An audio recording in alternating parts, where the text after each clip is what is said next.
Hello বন্ধুরা, welcome back to my new blog.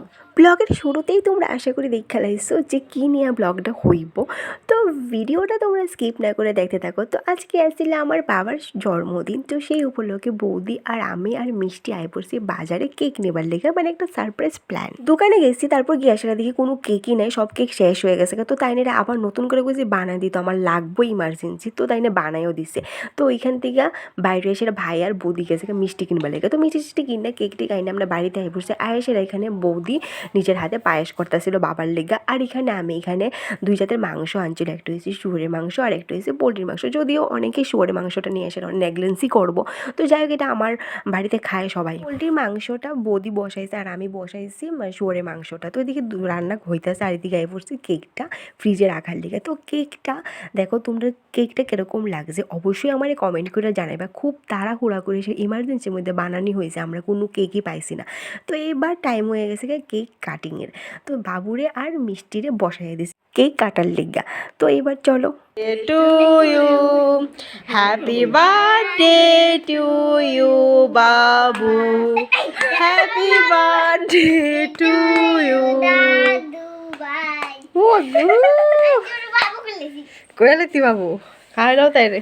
ফুটার মুমটি নিবাও না। মুমটি চলো, মুমটি চলো। আগে বার্থডে বইরে খাওয়াও। খাওয়া খাওয়া।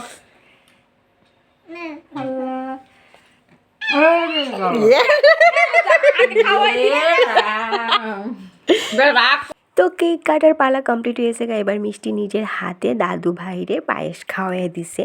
তো এবার এইবার বৌদি খাওয়াই দিব, মা অলরেডি খাওয়াই লাইছে। মার সচরাচর বাবার লেগে কিছুই করতে পারি না, মানে কোনো সময় এত কিছু মানে প্ল্যান থাকে না। তো এবার বাড়িতে থাকার কারণে ভাবছি যে একটা ছোটো মোটো একটা প্ল্যান করি। তো সাধারণভাবেই দেখাইতেছি এবং সাধারণভাবেই বার্থডেটা সেলিব্রেটই করছি। বাবু এত কিছু পছন্দ করে না, তো এবার আমি খাওয়াই দিয়েছি বাবুরে মিষ্টি আর কেকটা খাওয়াইয়া দিছি। তো যাই হোক এবার হয়েছে ভাত খাওয়ার পালা। তো এখানে তো তোমরা প্রথমেই কয়েছি যে শুয়োরের মাংস এটা, আর একটু হয়েছে পোলট্রির মাংস, দুই জাতের মাংস করা হয়েছে। আর আমার বাবু খুবই পছন্দ করে শুয়োরের মাংসটা। তো যাই হোক বাজার হাট তো সব বাবুই করছে, শুধু রান্না করে খাওয়াইছি আর কেকটা আমরা তরফ থেকে সারপ্রাইজ আসছে। তো বাড়ির চাল দিয়া বিরিয়ানির মতো করছি। আর তোমরা অনেকেই জানো আমার বাড়িতে খাসার ধানটা আর বিন্নি ধানটা করে, তো ইডিরে দিয়ে মানে খাসার চালটাতে বিরিয়ানি টাইপের করে লেছে। আর এদিকে মা রান্না করে লেছে বিরুন ভাত। তো যাই হোক এখানে আজকে আসছিল এতটুকুই খাওয়া দাওয়ার পর্ব। আমার ব্লগটা যদি ভালো লাগে অবশ্যই লাইক কমেন্ট শেয়ার করবা। আমার বাবার লেগে প্রার্থনা করবা যাতে সুস্থ স্বাভাবিকভাবে থাকে। তো দেখা হচ্ছে নেক্সট ভিডিওতে। টাটা।